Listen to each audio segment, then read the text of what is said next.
Ladies and gentlemen, today we're going to be reviewing Anomaly's CSGO inventory. I know I've already done this, but we're going to go more in depth, and we're going to check out some of his newer skins too, because his inventory has gotten a little bit crazier. Maybe one day Daddy Anomaly will accept my friend request. Anyways, let's jump right into it. Hey, what's up guys, it's Tuber here and welcome back to a brand new video, and today we're going to be reviewing Anomaly's CSGO inventory. And yeah, so usually I do a couple of YouTubers, but this time we're just going to do one because I want to go like more in depth, and I want to just check out what Anomaly has, and I want to give him like the best possible review. So starting off, he has a pair of specialist glove fades, but we got to check it out in game. Okay, I don't know anything about fade glove patterns, so I don't know if these are good or not, but yeah. Anyways, he has a pair of fade gloves, which are actually very nice. On top of all that, he also has a butterfly knife ruby, and let's check it out. So I have no idea what the float is, and it's a 0.02, so actually not a terrible float.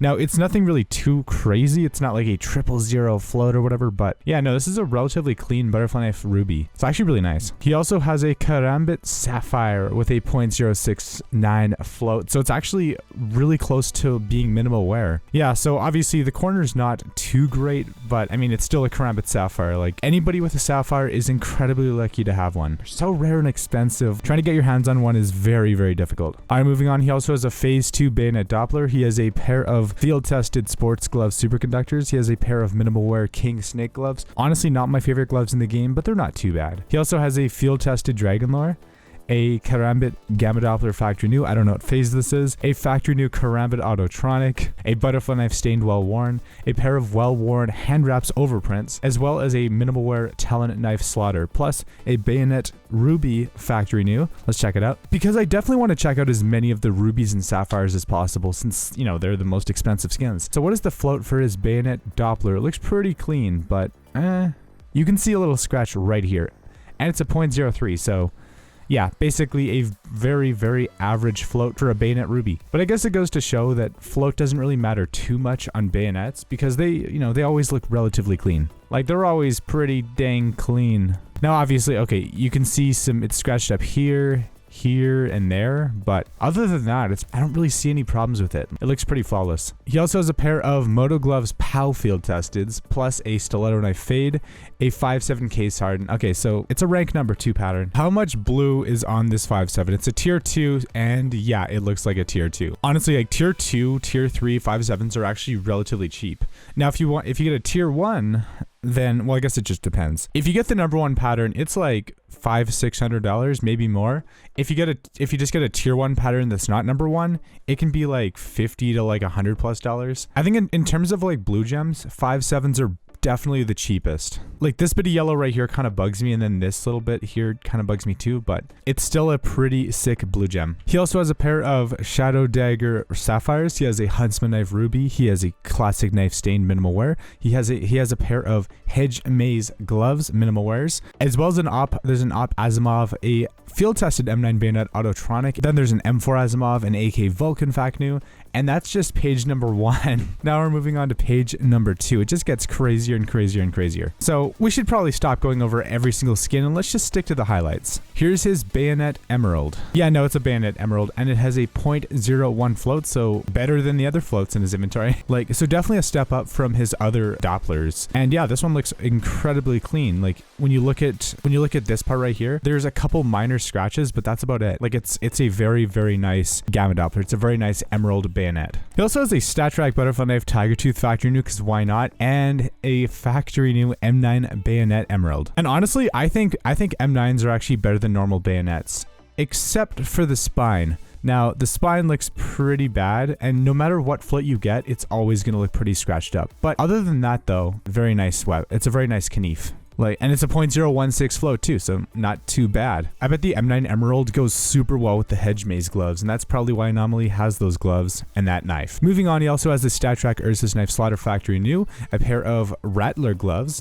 I've never actually seen those before, but I guess they exist. Also, he has a crown foil sticker just sitting around, an M9 bayonet Doppler. I believe that's a phase 2. Don't quote me on that, because I could be completely wrong. A butterfly knife vanilla, a stiletto knife rust coat. You actually don't really see these too often. Plus a pair of Hydro Glove emeralds, and this is a stiletto case hardened, and it has the name tag Oceano. Okay. All right. If this is the play side, then damn. That's actually an insane skin. Because I actually don't know which side is the play side, but I'm assuming... Okay, so if this is the back side, and this is the play side, then this is a really, really sick skin. And Anomaly is pretty lucky to have one. Wow, I didn't even realize there was a stiletto knife with 100% blue on the play side. I guess you learn something new every day, right? Moving on, he also has a bayonet lore. He has a pair of minimal wear superconductor gloves, as opposed to his field-tested ones from previously, as well as an M9 bayonet autotronic, plus a minimal wear howl with a Mr. Chief sticker on it. Oh yeah. And also, you can't forget about the spearman gloves as well. Okay, I'm not gonna lie. I don't know if Anomaly did this like when the Mr. Chief sticker came out, but I actually did the exact same thing with my howl, like pretty much a couple days after the sticker came out. And here, I'll show you guys real quick. I did the same thing, and I put the name tag Mr. Howl. Oh, it's so dumb, but I don't know. I like it. Moving on to page number 3, he also has an Op Wildfire Well-Worn and a Karambit Fade. Is this a 90-10? It probably is. Knowing Anomaly, it's got to be a 90-10. And yes, it is. It could be a fake 90-10, but it's basically a Karambit Fade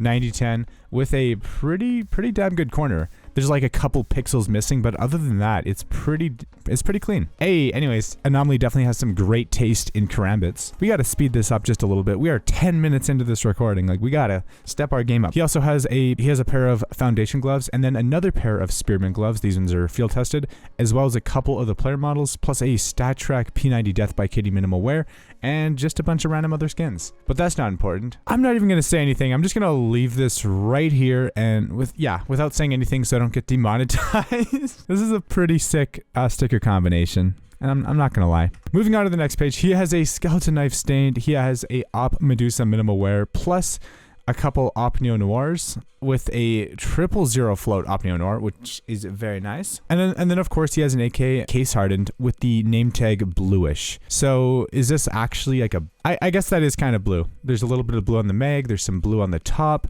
and then there's some blue right here on the stock. I mean, overall, I wouldn't really call this like a top tier blue gem pattern or whatever, but it's bluish. All right, moving on. He has a StatTrak factory new USPS kill confirmed, and let's move on to page number 5. He has a Talon knife marble fade, a pair of battle scarred vice gloves. He has a Karambit Doppler just sitting here, plus a AK red line with 4 complexity Katowice 2014 stickers, non-hollows by the way. And then he has a Katowice 2014 Team Dignitas hollow just kind of sitting here, not really doing anything. But you know what? That's cool. Sometimes it's nice to have Katos just sitting around just so you can contemplate putting them on skins. The second you apply it, it loses like 80% of its value or something, depending on the skin. It can lose like 95% of its value. If I had a bunch of Katowice 2014 stickers, I don't know if I would be able to apply them to skins just because I'd be so scared. Like, because the second you apply the sticker, you're basically throwing away like almost all the money. You're throwing away so much. He also has a couple storage units. He has one called Trash, which I'm assuming is probably filled with knives or something. And then there's reserved items too, which there's literally only one item in here. He also has 3 Glock fades, and one of them has 3 Vox Katowice 2014 stickers, which is very nice. And let's move on to page number 8. Here's an M4 buzzkill. Pretty cool. Here's another 5.7 case harden. Is it a blue gem? Let's find out. And okay, so it's not exactly a blue. It's kind of a blue gem, but it's missing the tip. So I believe this is probably a tier 3 pattern, but I mean, regardless, it still looks pretty cool because I mean, you pretty much have like all blue right here. And then there's just all blue all the way until the back. And then just all this is yellow. So it's kind of like it matches. I just think it's kind of a cool pattern. It's obviously not the most expensive skin in the world, but I don't know. I like it. He also has an Op the Prince factory new because obviously Anomaly is the prince of skins after all. Here's a StatTrak AK Redline with a couple Hellraiser stickers from Katowice 2014, as well as another Glock fade. And then here's a Evil Daimyo with a couple Hellraiser stickers as well. And then there are multiple storage units. He also has a couple keys. He has every single character in the game basically because, you know, he loves to flex. As well, he also has a pair of amphibious gloves, field tested. Here's this AK case hardened. Yes, okay, it has a full blue mag. So it's obviously not the SCAR pattern. It's not the $30,000. Oh my god, AK case hardened. This is so much money. I don't know why I'm doing that voice. Honestly, I guess the cool thing about blue mags is they're relatively cheap. So if you want to get a SCAR pattern, like if you want to get a well-worn SCAR pattern, that's like $2,500. Like this would probably be like, I don't know, maybe 100 max. It's just quite a bit cheaper, but obviously it's not worth nearly as much. But it's still kind of cool to see, like, you know, an almost full blue mag. He also has a crown foil, he has a complexity sticker, a Reason Gaming sticker, and then an iBuyPower sticker, just sitting around, because why the hell not, right? And moving on to the final page, he has some more Katos, but they're surprising. Ooh, actually, so one of these, the Complexity Gaming sticker one, is a hollow sticker, which is nice, but the rest are actually non-hollows. And then, of course, we saved the best for last. All of you guys have probably seen this knife before, but we gotta show it off again. This is Anomaly's Oceano. Yep, pretty much just a full blue gem Talon knife, and it is a it's very sick. It's minimal wear with a 0.08 float. It's not in StatTrak, but yeah, it's a freaking full blue playside Talon Knife. Anyways, guys, let's get into the inventory review for Anomaly. And guys, honestly, just looking through his inventory, looking at all the high tier skins, looking at the blue gems, just all the Kniefs, the Dragon Lore, the Howl, just looking at his collection. I'm gonna give Anomaly a 10 out of 10 for the inventory review, just a perfect score. This is kind of like the dream inventory. So he also has an Optoprince as well, and I'm surprised he doesn't have a gun gear yet, but hopefully at some point in the future he's gonna pick one up. But let me know in the comments down below, what do you think is Anomaly's best skin? Is it the Oceano? Is it the Butterfly Knife Ruby? Is it the Karambit Sapphire? And don't just look at prices, like just based on like how the skins look. What's your favorite skin? Let me know in the comments down below. And anyways, guys, if you enjoyed the video, like, comment, share, subscribe, click that bell icon. And if you watched the video all the way until the end, leave a comment saying hashtag dang turbo Anomaly has a very lit inventory. I don't know why I had to do the voice. Anyways, guys, make sure to follow me on Twitch, join our Discord server. We have a lot of awesome people, and it's a pretty cool community. Anyways, guys, if you want more videos like this, just let me know and I will do more inventory reviews. Anyways, guys, thank you so much for watching. It's Turbo and I'm out. Peace.